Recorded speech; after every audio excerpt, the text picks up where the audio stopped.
Сәлем достар, бізде қонақта бүгін Гри компаниясының бастықтары, тас қалаушылар деп аталуға болады. Бұл Гриша және Ваня. Привет. Сәлем достар. Салям, душа. Рад вас приветствовать вообще в Казахстане, в Алмате. То есть расскажите в первую очередь про себя, ребята, потому что я думаю, что для казахской аудитории вы менее знакомы, то есть представьтесь, а потом уже дальше будем разгоняться. Да, откуда надо начинать? В какого детский садик я не ходил. Ты не ходил? Нет, я не Вот, ходил. много материалов. Ну, нам Да, в компанию принципе, писать. то есть, да, откуда вообще пришла сама идея образования Гри, вообще откуда вы сами? Окей. Ну, собственно, мы делаем бренд спортивной беговой одежды Гри, поэтому мы здесь, в Алматы. Идея пришла 5 лет назад. Показалась классной идеей сделать свой бренд беговой одежды. Я до этого работал в дистрибуции и продавал, собственно, как бы готовую одежду. Вот. Мне всегда было интересно что-то немножко докручивать, и в определенный момент как бы бизнес дистрибуционный мы закончили, и нужно было делать что-то новое. Вот. У меня был интересный выбор, я выбирал между франшизой Додо Пиццы. Мне очень нравилась история с автомойками. У меня был очень такой разноплановый план. Я вообще не хотел заниматься одеждой после того, как вышел из как бы одежного бизнеса. Но потом какой-то круг прошел. Вот. И, собственно, с идеей именно делать самому, все придумывать, продумывать, выбирать, делать так, как нравится, показалось классным зайти на это. Вот. Изначально идея была делать одежду для вкусовмещенную, мы называли концепцию casual running, одежда, которая подходит и для повседневной носки, и для бега. Но потом, на самом деле, история сильно затянулась. Сейчас у нас, скорее, мы живем в концепции «сделано бегунами для бегунов» и делаем максимум одежды для бега, и вот сейчас уже даже немножко за выходим. В чем Гри сами занимаетесь? То есть, условно. Ну вот тут, наверное, я тогда передам слово Ване. Ваня себя немножко представит, вот. Да, И дальше мы можем это рассказывать. Да, меня зовут Ваня. Мы вместе с Гришей делаем бренд одежды. Я как пришел, я, ну, как бы до Гри занимался, у меня была небольшая строительно-монтажная компания, мы делали всякие штуки, связанные с водой, с отоплением, с давлением и так далее, всякие системы там орошения и всякие штуки такие. Вот, я в какой-то момент просто понял, что вообще стройка такой как бы очень... Весь бизнес непростой, но там как бы, в общем, есть своя специфика. Да, в общем, я в какой-то момент понял, что мне это неинтересно, что как бы ты работаешь, и тебе как бы эмоционально как бы, ну, нет такой отдачи, как есть сейчас, да, в Гри. И, в общем, я подумал, что нужно чем-то другим заниматься. У меня был партнер там.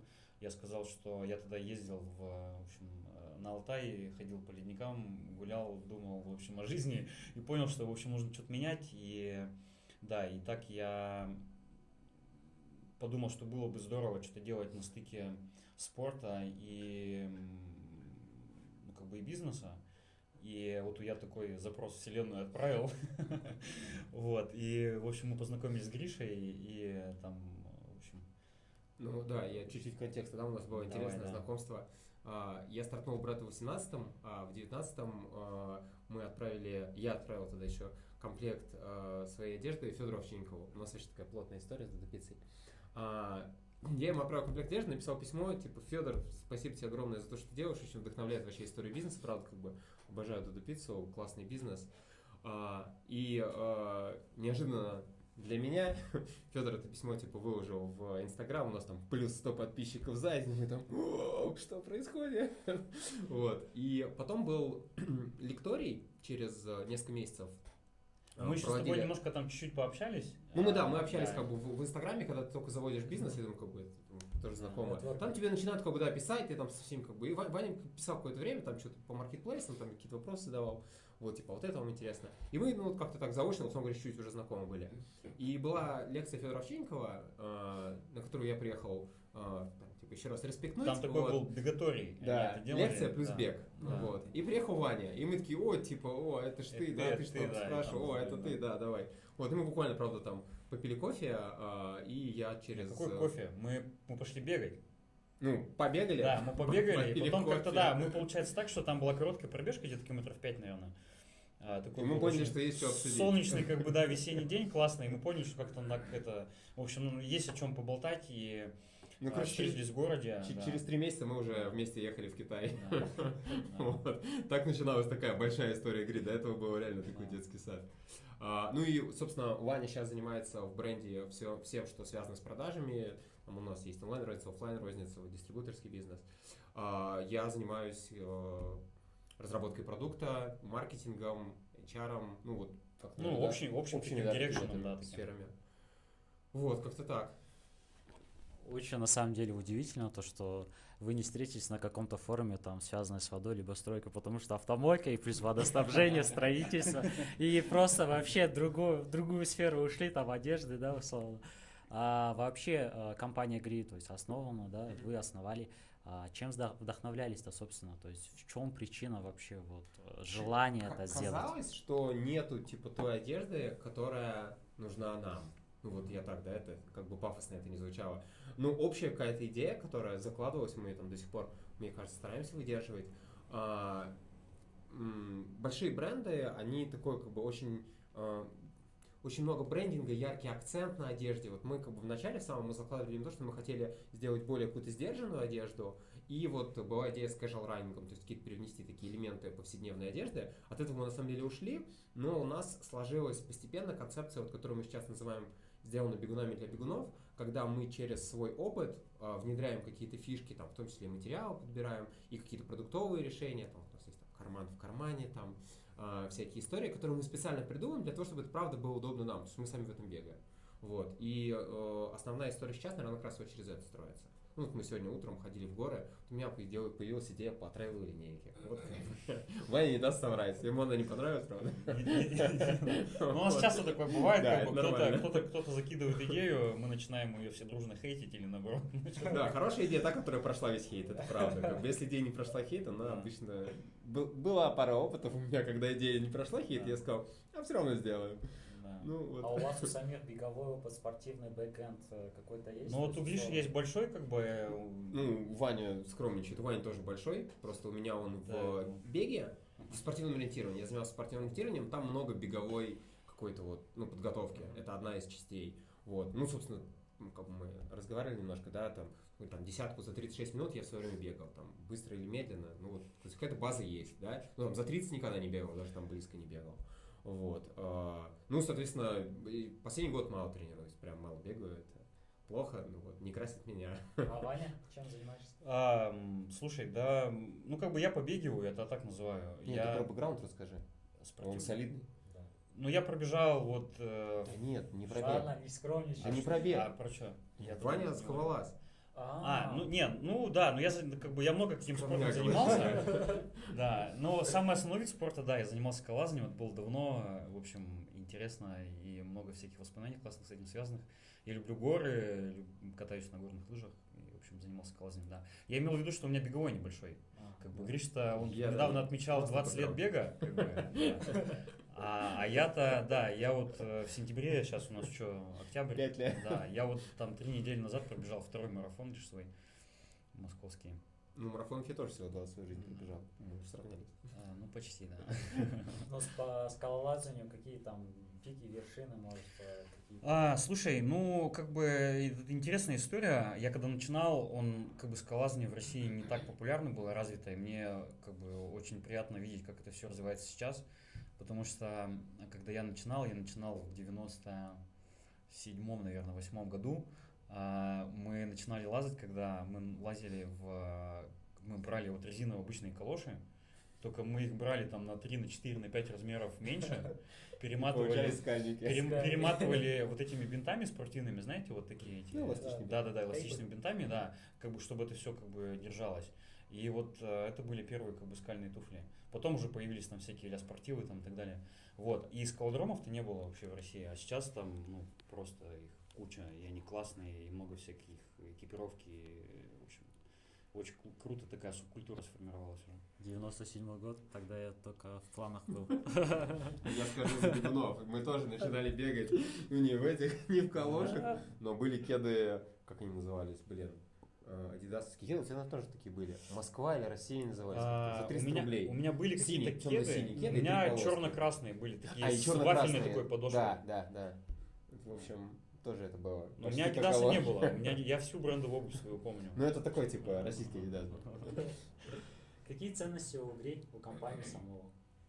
У нас недавно была интересная работа, мы на 5-й год существования бренда решили все-таки сформулировать ценности. Но на самом деле, как бы тут это не совсем так. Но они были какие-то? Да, То есть они мы всегда же все равно какие-то работаем, есть. да, не на Мы, по сути, руках как бы на базе этих ценностей каких-то и склеились. Ну, с да, тобой, и по построили сути, бренд. Да. И потом это, когда ты начинаешь работать там вдвоем, ты же как бы, к тебе там третий, четвертый, пятый человек в компанию появляется, да, как бы приходит, ты через эту призму смотришь на людей. Близкие тебе люди Да, приходят. и условно да, говоря, там, если похожие ты им не близок, они не будут, как бы, когда там вас там 5-10 человек в компании, как бы, там нет людей, которые отсиживаются. Ну, Там все, как там бы, ценности по офису летают. пашут просто, Регулярно. ну, как бы, да, и ты просто, тебя, как бы, коллектив, ну, как бы, не примет, если ты будешь не А сейчас, не как бы, мы идентичным. подросли, мы поняли, что пора бы уже их, на бумагу, условно говоря, да, положить, чтобы мы все сказали, да, мы понимаем, вот они ценности, вот вы новый человек, вот смотрите, вот они ценности. Как бы и продукта больше стало, и ты в разные категории начинаешь уходить, у тебя разные, как бы, слои смысловые появляются.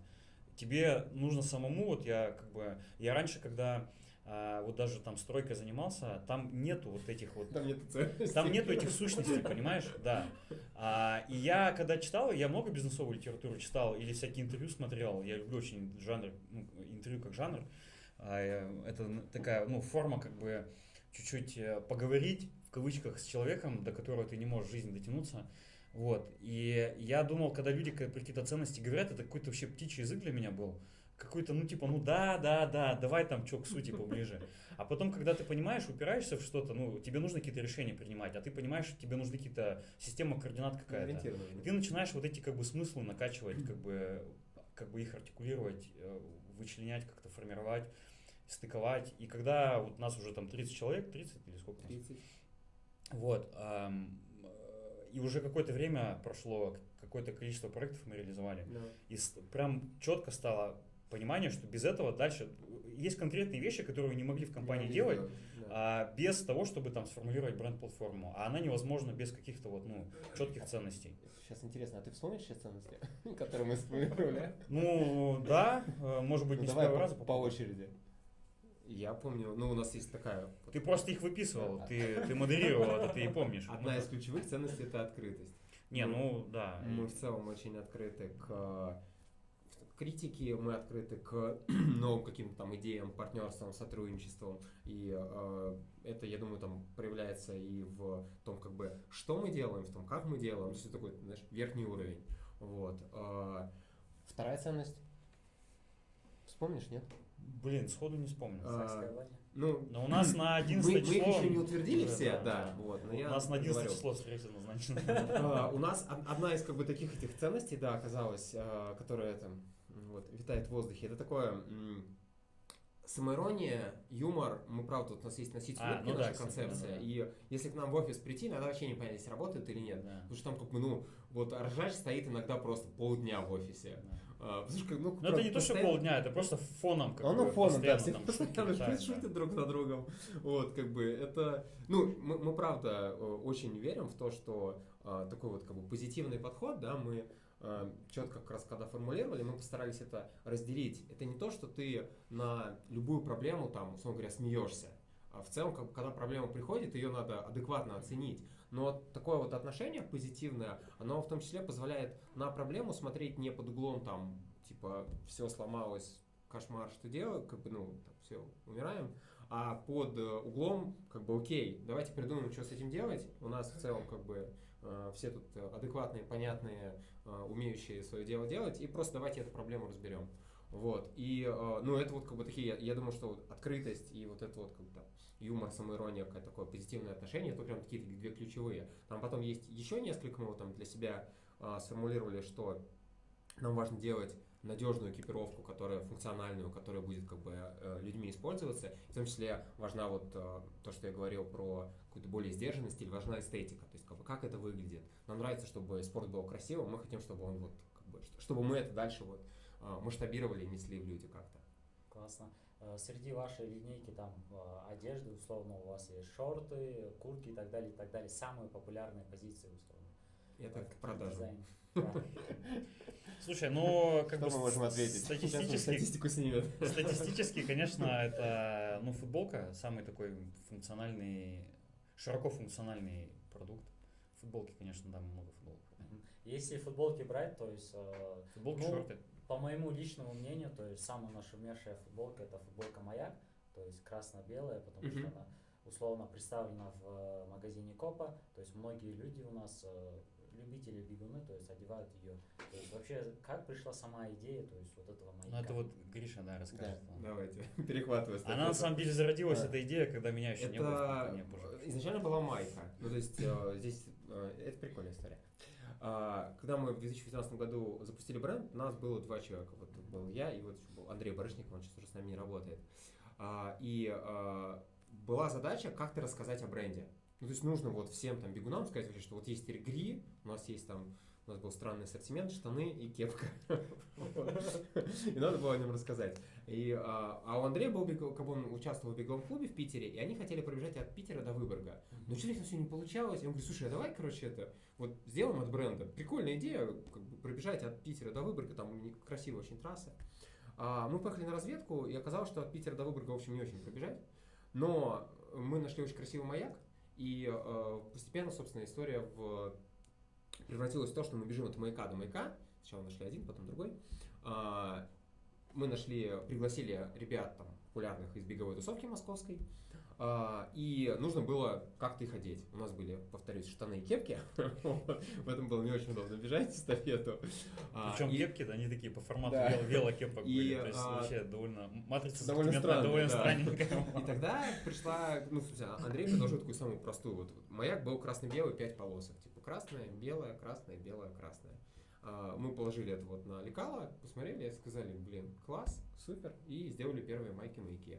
Вот, они были отвратительные, в них невозможно было бежать, там была просто отвратительная ткань, все в них пробежали, потом, ну, собственно, эта история наделала сколько-то шума, и мы заказали как бы уже партию под продажи, там, из правильной ткани, под московский марафон. Вот. И так как бы, ну, вот, зародилась идея, потом мы ее каждый год, она немножко, на самом деле, трансформировалась, мы сначала пытались вырастить историю эстафеты с учетом того, что были огромные охваты, там команда все больше, как бы там суперинтересных ребят старались искать, там, в общем, у нас там бежал Искандер, бежал вот Федор Овчинников из Додо Пицца, Оля Маркес из секты, ну, то есть там уже все, там, на эстафетах превращалось в какой-то этот отдельный огромный проект просто для компании.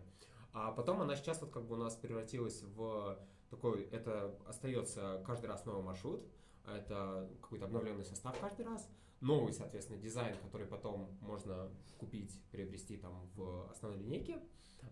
И это вот такой вот, как бы, ну, то есть мы снимаем много контента, это очень, правда, такая живая, добрая история про поддержку, вот вайп эстафеты, которую, кстати, в этом году ребята провели еще и в Казахстане. Вот, он прям, вот в нем все ценности бренда зашиты на самом деле. Это и про открытость, и про какое-то вот такое дружелюбие, и про позитив, и про то, что должно быть красиво. Вот там вот прям все вместе собирается, и это, я бы сказал, такой вот прям пик. Вот. Как-то так. Вот сейчас выбираем маяки следующего года. Круто. То есть у меня сразу, когда я видел этот дизайн, сразу появилась такая идея, то есть условно, да, там всегда цвет меняется, белый, красный, белый, новая футболка условно. И как дальше развивать, то есть эту линейку, то есть условно. Ты там идей на маяков сколько угодно. Нет, правда.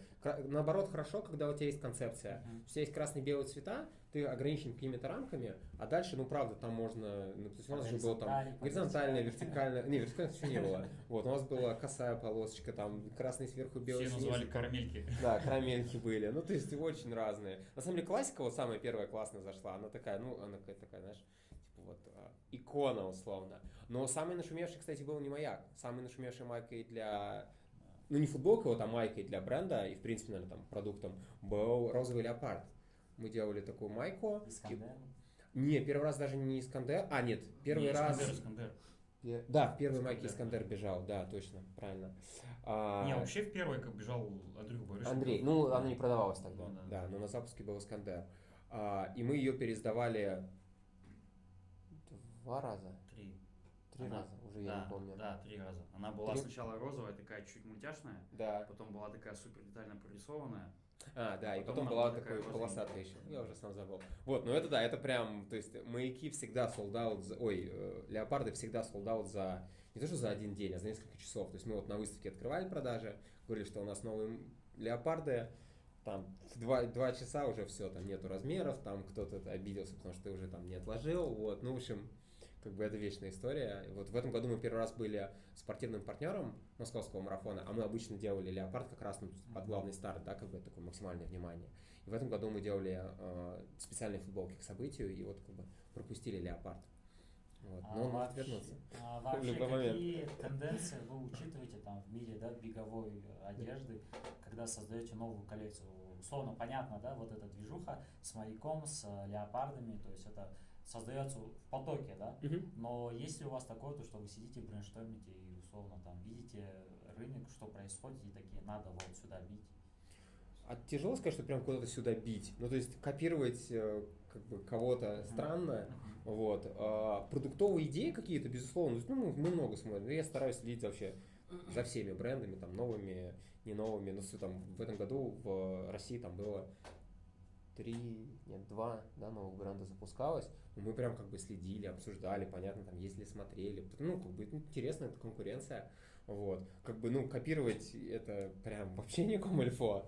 Вот. В основном какие-то вот именно, я бы сказал, что новые продукты, новые линейки, ты вот смотришь, кто что запускает, как бы, и, ну, анализируешь, это на самом деле такая довольно большая, долгая какие-то. работа. Тут, Технологии могут тут, появляться, да, какие-то тут, новые. наверное, нужно говорить о том, что копировать-то нет, конечно. Ты должен соответствовать технологиям. Как бы, если весь рынок, ну, грубо говоря, уровень там какой-то технологии поднимает на такой уровень, тебе, Ну да, ты должен как бы соответствовать. актуально выглядеть. Как бы бывает, что вот вещь смотришь и видно, что она не актуально выглядит. То есть все, как бы бренд вот не дорабатывает. Ну, либо Вполне выглядит не возможно. актуально, да, либо функционально не актуально. А так, на самом деле, с точки зрения разработки продукта, ну, тут как бы Гриша, да, это его сфера. Но мне кажется, вот эта концепция бегунами для бегунов, она определяет многое. То есть тебе не нужно... Ты просто думаешь, что нужно людям, которые бегают. Да. Где они бегают, в каких условиях они бегают, как часто они бегают, там, что им важно там, в таком случае, что им важно в таком случае. Ну, у нас в этом плане как Так бы вот. наш бизнес довольно консервативный на самом деле. Мы там не запускаем ракеты в космос, у нас беговая одежда. Беговая одежда, в принципе, уже придумана. Ну, то есть мы не тот бренд, который, условно говоря, не знаю, там придумывает, как сегодня обсуждалось в Телеграме, беговой бра с карманом для телефона. Типа вот, как бы, ну вот, я не помню, я имею в виду, что, ну, мы глобально, нам нужно делать уже понятные устоявшиеся вещи, там, куртка, брюки, носки, там, бра, ну, как бы какие-то понятные продукты, но со своим видением просто. Вот, как бы это, у нас сейчас как бы до сих пор нету многих продуктов, которые просто нужны. Мы постепенно, как бы, вот, расширяя линейку, расширяя продажи, мы их, как бы, вот, ну, ставим себе в ассортимент. Обувь круто, конечно. Все думают про обувь, я думаю. Вот. Это главный челлендж. Но это такая долгая работа. Но смотрите, есть другие бренды глобальные, Nike, Adidas, там, CSKA и так далее, и так далее. Есть ли бренды, к которым вы больше внимания обращаете, условно, там, какой-то фаворит среди брендов, которые вы сами, может, носите, либо респектуете им? А именно беговые надо, да, сказать? Желательно беговые, да. Ну вот мы, например, были дистрибьютором одновременно со своим брендом бегового бренда. Там, правда, он в то время только кепки делал, Сиели, это канадский бренд. Да. Вот. Ну вот я скажу, что как бы Сиели это для меня прям такой бенчмарк. Ну, ребята делают очень круто, с большим вниманием как раз к деталям, с хорошим пониманием маркетинга продукта, как бы строить сообщество. Они открыли в Монреале, в Канаде магазин, и я просто вот рекомендую всем зайти в их инстаграм, найти обзор этого магазина. Ну, это просто космос. А лучше съездить посмотреть. Вот.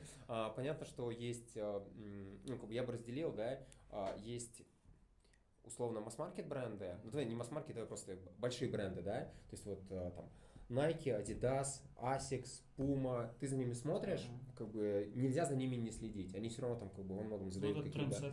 Да, как бы их верхние модели это то, как бы, что будет там, потом как-то еще спускаться. Потом есть, ну, то, что, собственно, называется инди-бренды, это вот там CSKA, это Tracksmith, это Satisfy, это там Их куча. Ascension Running, Norda, да. Ну, то есть очень много, там они с разными, SOAR, да, разные немножко концепции. Вот, ты за ними за всеми наблюдаешь, потому что они, эти бренды не боятся как раз пробовать что-то. То есть там интересно смотреть вот за какими-то новыми концепциями, за какими-то новыми продуктовыми решениями, которые ты просто вот, не знаю, я боюсь такие делать продуктовые решения. Они вот не боятся делать. Интересно за этим Там смотреть. чуть, мне кажется, там будто бы, как это называется, ну не микроклимат, ну короче, там немножко другая среда, другой рынок, который позволяет как бы, ну, смело так вот Рынок экспериментировать. больше, да, ты просто Да. можешь как бы твое Он приложение больше, давать. шире, глубже, там, как угодно. То есть там, безусловно, как бы там, если взять Америку, взять Европу, там очень, ну вот если там взять там основной сегмент какой-то средний, Беговой.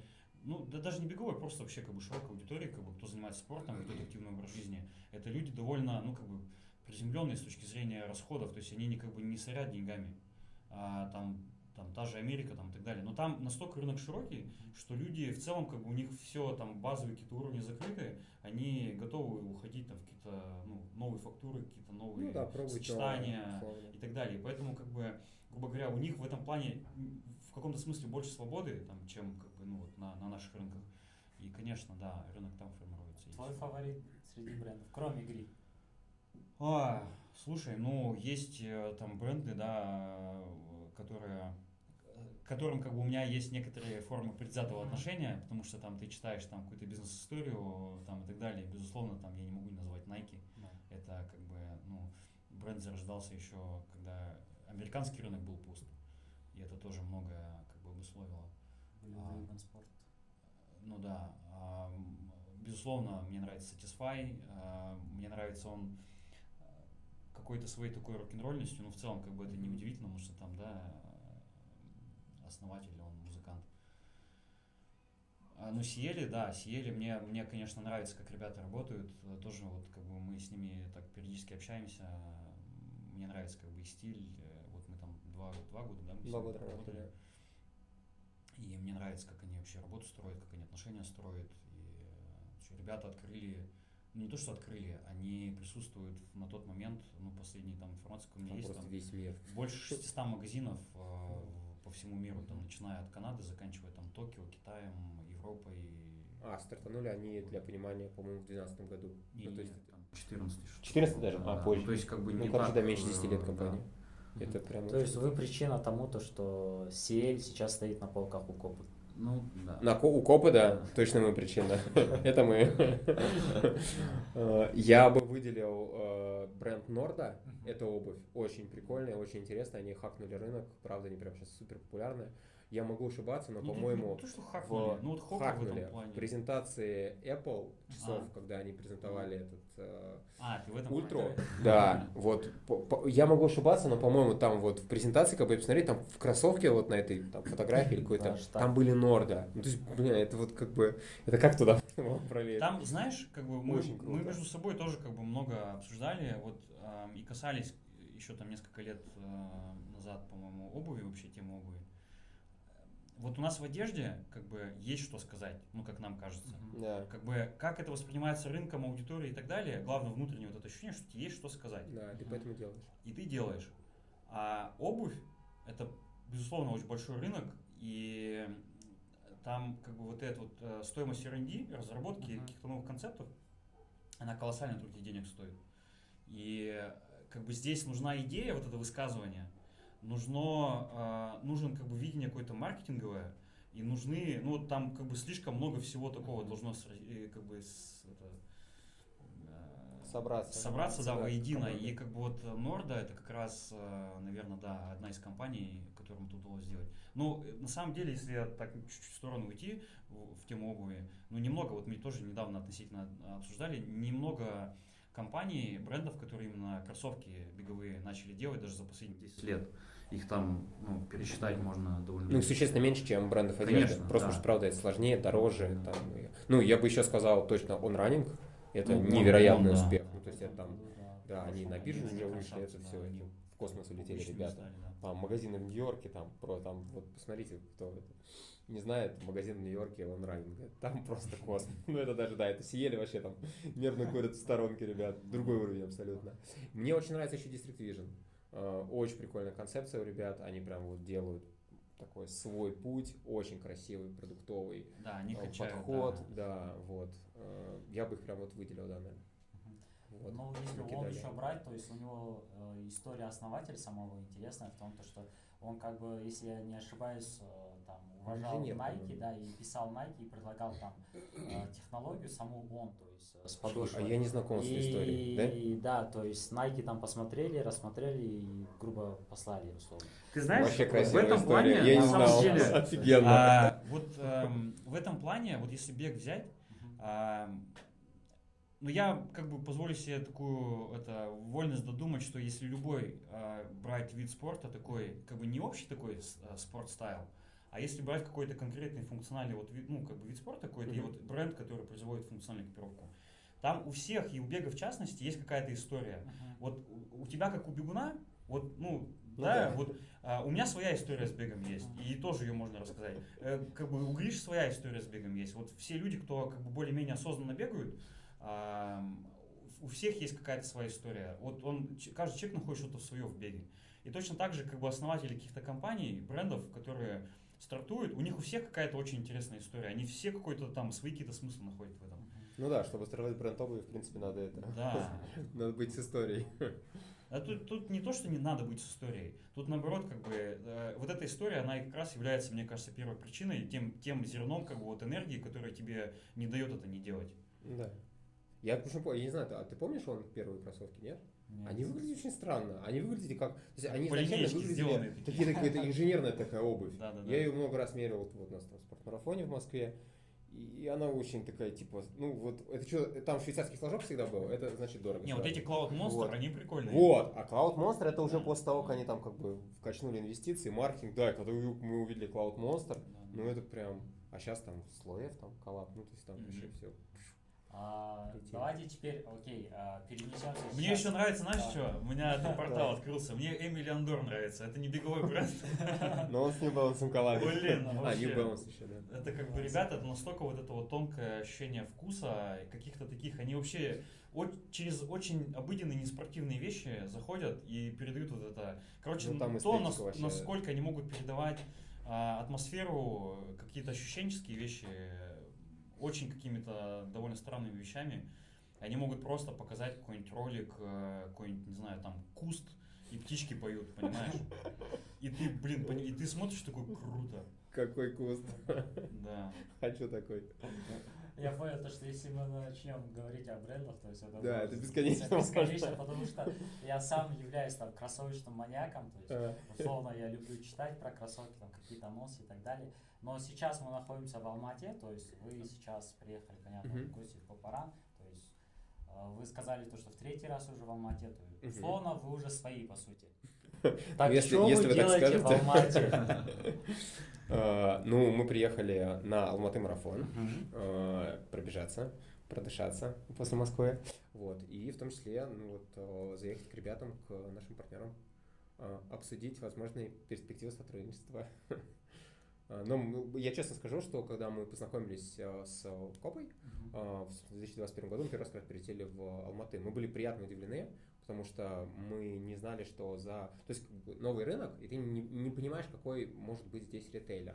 И для рынка классно, для рынка важно, чтобы были бизнесы, которые заинтересованы не просто в условно там открыть и зарабатывать на этом сегменте, а в развитии сообщества. Вот, как бы классно, что у ребят это здорово получается, и что им это интересно. По прогнозам, какие перспективы у рынка Алматы и какие планы вообще на этот город, условно, на весь Казахстан, наверное? Да, я думаю, что здесь правильно говорить про весь Казахстан. Вот, ну, мы, собственно, вот, я скажу, как это, наш итог Экспо, мы прошлись как бы по Экспо. Видно, что рынок растет. То есть мы были вот на первом Экспо, и там был, условно говоря, там, один вот, как бы, там, ребят павильон такой большой. На первом для нас, да, в 2021 году здесь были. Сейчас, как бы, мы прошли, то есть уже большое количество разных там партнеров. Видно, что растет аудитория. У нас есть какая-то косвенная метрика. У нас много клубов из Казахстана заказывают клубную экипировку. То есть мы видим, что здесь как бы, Это, кстати, удивительная история. движуха И идет, да, классно поэтому мы очень У нас не положительно так. смотрим У на нас перспективы. немножко не так. Какая-то вот эта вот клубная история, она чуть по-другому живет. А здесь прямо люди, ну, что я, по крайней мере, могу видеть, у нас есть просто там отдел отдельный в компании, который занимается вот как раз клубной корпоративной программой. И здесь, в Казахстане, вот ваши бегуны очень любят объединяться в клубы и тренироваться именно в клубах, состязаться. Да, вот У именно вас соревнования есть- между клубами. У Да. нас такого нету. Я даже стоял, когда... вот- Легионеров привозят. Да, я даже стоял, когда вот за Нет, этим, ну, бро, у нас такого нету. У нас в очереди за стартовым этим пакетом своим, ну, ты все равно слушаешь, как бы, о чем люди говорят. И там вот эта вот постоянно клубная история, что там вот есть какая-то вот такое состязание между клубами, такое очень доброе, как бы позитивное, что там раньше мы там тренировались там с каким-то человеком в этом клубе, сейчас там в этом, там потом в этом, там что-то мы там. И вот есть какая-то такой запал, это круто. Да, мне бы очень хотелось, чтобы в России так же было. Да, у нас причем у нас же как бы есть сильные атлеты, но у нас, ну вот, наверное, не знаю, там, последние 2 года максимум, да, у нас вот получается Искандер был в беговом монастыре, и то как бы он сейчас уже не в беговом монастыре. Ну вот Дима Неделин, как бы там Дима Неделин, Ваня Панферов, Паша Адышкин, Алла Сидорова вот была. Ну, то есть как будто был клуб, да, сильных ребят, которые прям за клуб выступают. И сейчас вот еще есть у Степы Киселева свой клуб, который он тоже, ну, именно как бы как клуб продвигает. Не, быстрых-то Вот. бегунов Нет, много. а быстрых бегунов при этом, то есть они есть, вот они бегут, ты можешь на старт прийти, Индивидуально но они, единицы, то есть но сами по они себе. за клубы не выступают, да, и у них есть там личные спонсоры, там, да, вот, но вот и клубные движухи у нас как-то, я не Но знаю. это сейчас Гриша говорит про как бы, Очень сильные про атлеты. очень сильных, Да. да, атлетов, да. То есть, ну, как бы есть, безусловно, много клубов у нас, ну, в силу того, что рынок чуть больше, ну, значительно больше. Да. И там как бы и клубов тоже больше, но как бы будто бы соразмерно как бы, масштабом, как будто бы у нас этого Ну, меньше. условно. И там есть сильные бегуны, но как бы они не забегают, может быть, на тумбочку или там не так часто забегают на тумбочку. Ну, И самый простой пример, вот к вам на этот, приезжал на полумарафон, да, получается, он бежал, Ренат Сахнадиев. Он же в России бегает, но его ни один клуб никогда не позовет, типа, Да. бежать за нас. Вот. Как бы, но он приезжает в Казахстан и бежит за другой клуб. Ну, как бы, нет, правда, это А вы как к этому у вас относитесь интересный сами? феномен. да, ну, слушай, Мне кажется, что сложно для ваших бегунов локальных. Это как бы сложно, когда, если здесь на уровень выше кто-то приезжает, в каком смысле ребята теряют. Ну, потому что как бы тяжело, да, соревноваться. Если ты соревнуешься с теми, кто там прям вот тебе по силам, вы зарубаетесь, тогда это интересно, вот локальная движуха начинается. Когда приезжает легионер и в одну калитку вырубает, Давайте. как бы, знаешь, с да, запасом в минуту привозит да, в место. немножко, Ну, это немножко, как бы немножко чуть-чуть, это да. для локальных, мне кажется, Кстати, бегунов мотивация. странно. Да, при этом для клуба я понимаю, что, ну, как бы, вот там, клуб выиграл там и десятку, по-моему, и полумарафон. Ну там. зачем-то это клубу надо, да? Да, очевидно, клуб себя промотирует, ну, как бы, вот, Ну, у молодцы. них какая-то есть стратегия, они ее придерживаются. Да. Ну, да, Очевидно. это показатель. У меня вопрос такой. Все знают там Казахстан, орнаменты, какая-то своя Мгм. движуха, традиции. Может быть, у вас будут какие-то специальные спешл коллабы, дропы с только Only Казахстан, что-нибудь такое. Ну, мы в том числе Если для этого, занавес для этого чуть-чуть здесь. приоткроете. Мы, может, совсем-то все не рассказываем, Да. зачем мы сюда приезжаем. Мы этом и так говорим, там, по каньону гулять, там, это, плов есть. Мы еще работаем. Ну, то есть в этом направлении идет работа, и Как, ближайшее как говорят будущее- ребята из нашего СММ, подпишитесь на наш телеграм-канал. А лучше подпишитесь на наш.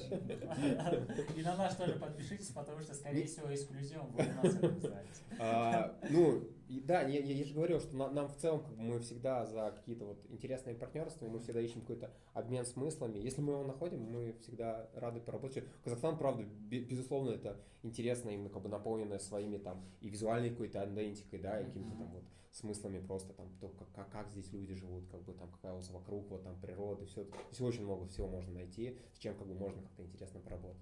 Мне очень нравится, я тут добавлю про бренды, ладно? У вас есть офигенный проект Казак Репаблик, я фанат. Невероятно крутые, вообще просто, вот, то есть я в том году был, там, жене всего купил, вот, подарки купил, ну, то есть я был поражен, когда увидел, как бы сходил в магазин. Ну, Гриша эмоциональный человек просто. Нет, ну, Ваня просто, Ваня, когда как бы посещает магазин, он тоже, он проникается этим, когда он видит, как бы, как что бизнес работает, а я был вот, ну, вот где-то в центре здесь вот магазин. В Меге, наверное. Не, он На один. Гоголя? Да. На Гоголе, наверное, да. Вот, в отдельном, как бы, ну, да, просто первый этаж здания живу. Там очереди капец были. Я пришел. Да.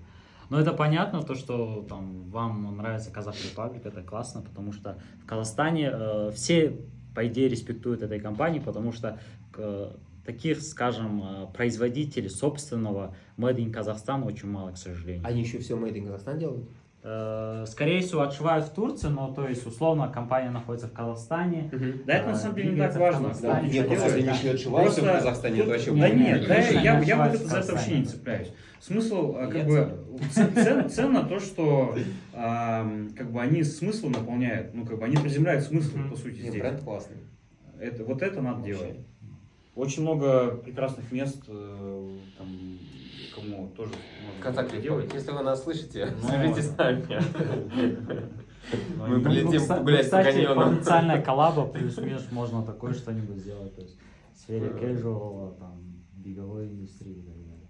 А вообще, какие планы вообще глобально на гриль? Куда вы движетесь? Потому что в этом году, если не ошибаюсь, вы анонсировали не только там шоссейный бег, да, условно, вы еще анонсировали коллекцию с трейлом. То есть куда вы еще дальше движетесь? Может ждать сайклинг, тот же самое скалолазание, альпинизм? Ну, мы запустили в этом году 2 линейки. У нас Мгм. трейл запустился, и вот кстати. в коллаборации, да, с сектой мы сделали фитнес-линейку, такой первый небольшой дроп получился. Ну, собственно, мы эти коллекции планируем дальше, да, развивать. Вот. Ну, бег, как бы нам еще много всего, правда, надо сказать и сделать в беге. Вот, поэтому, безусловно, как бы фокус на основную коллекцию, плюс вот как бы фитнес и трейл. Мы давно обсуждаем повседневную линейку какую-то, но вот 4 года обсуждаем. Вот. Это интересно, вот. Я думаю, что мы когда-то, в общем, да, Кажется, хотим Ваня не согласен выпускать Да не, повседневную одежду. просто тут, знаешь, как, Коллекции. это же всегда так, что вот условно есть компания, она что-то делает. Мгм. У тебя начинается, грубо говоря, мы начинаем сначала что-то между собой просто обсуждать, Мгм. сделать. потом как бы это все на уровень действий как бы, да, ложится. Это же нужно все там, бюджеты, там, команда, Да, чтобы правда. выросла там. Финансы и так далее. Ну, финансы это как бы в каком-то смысле это важная сущность, но это как бы в каком-то смысле Производная такой. немножко. Ну, как бы да, это вопрос технический, как бы Стыковаться. деньги найти, под хорошую идею они все равно находятся. Ну, я убежден в этом. Как бы это же нужно, короче, это не так просто сделать. Мгм. Ну, как бы ты можешь хотеть и заявлять что угодно, а на уровень действий, как бы, вот, на уровень действий мы работаем вот над тем, что Гриш сказал. А как бы обсуждать можно там что угодно, просто как бы, Ну, да, не тут- все хочется сделать. Нет, то как бы обувь, понятно, что хочется сделать. Вот, было бы как бы, да, это идея нужна, как бы там все состыковать, придумать, образцы, т.д. Ну, то есть, как бы, команда Да. нужна. Тут еще нужно как бы, Годы чтобы работы. за твоими идеями как бы у тебя еще команда успела как бы развиться, сформироваться. Ну, то есть вы в другие там циклические виды спорта пока что не хотите входить? То есть, ну, условно. я уже никогда не говорю никогда. Вот, ну, пока, мне кажется, как бы бега нам хватает прям Мгм. сильно. Ну, у нас еще тут очень много работы. Так что мы плавно движемся там, к концу нашего мини-интервью, который получился не мини на самом деле. Максимум. Да, ребята, на самом деле очень интересно. И последний вопрос у меня такой. Что бы вы посоветовали бы там, начинающим предпринимателям, которые вот, условно хотят начать бизнес там, в индустрии одежды, беговой экипировки, допустим? Какие советы базовые можете дать? Мне кажется, мы сами еще только Мы начинаем. разные можем советы, я думаю, дать. Нет, я, знаешь, я в этом году понял, что мне уже есть что посоветовать немножко. Я бы сказал, что очень важно идею найти. То есть вот если у вас нет идеи, в которую вы верите, вот как бы стрёмно начинать. Было несколько попыток за вот эти там 5 лет, которые мы видели, когда люди начинали, они, правда, как бы без какой-то вот там сильной идеи, которая их заряжает, мотивирует, потому что это очень сложный бизнес, как бы товарные остатки, ассортимент, все. Если у вас нет крутой идеи, которая вас, правда, как бы вот прям драйвит, то вряд ли у вас что-то получится. Поэтому ищите, вот как бы не хватайтесь за первое попавшееся, ищите идею. Кепки в этом плане, вот Сиеля, да, приводили пример, отличный же пример. Просто ребята сделали крутую кепку. Простая идея, в общем, простая. Ваня, Сейчас на мировом есть что уровне. сказать? Слушай, я не буду ничего советовать, потому что как бы с советами какая тема? Во-первых, у меня, может быть, еще я не могу избавиться от этого комплекса самозванца. У каждого свой путь. Ну, идея, безусловно, важна. Без нее вообще как бы ничего смысла начинать нет. У тебя просто энергии не будет. Часто очень как бы люди гонятся за какой-то картинкой, ну, типа предпринимателя. и вдохновляются тем, что, грубо говоря, ну там, что они видят там в Инстаграме, как бы что явилось результатом этого, и там случилось, да, результатом этого, как бы не видят, и не все готовы к этому. Я не могу сказать, может быть, наоборот, нужно как бы взять и что-то сделать, вообще не думая там про идею. То есть у каждого свой путь. Тоже, кстати, как был. бы Я тут согласен. и так можно, а как надо, черт его знает. Как бы тут наоборот в этом и прикол найти какой-то свой путь. Свой путь, свой способ. Ты как бы, если ты предприниматель, то ты как бы ты не сможешь не сделать. У тебя все равно в той или иной форме это пролезет куда-то. А куда оно лезет, зачем это ограничивать? Ну, как бы пусть оно лезет. В общем, пробовать, экспериментировать. Конечно. Не останавливаться. И не Наш останавливаться. бизнес мог остановиться много раз. Мы не останавливались. Сонымен, ешқашан да тоқтамаңыздар. Бүгін сізбен болған Гриша, Ваня және Ануар. Лайк басып, осы видеомен бөлісіп қойыңыздар. Счастливо. И это не повторю.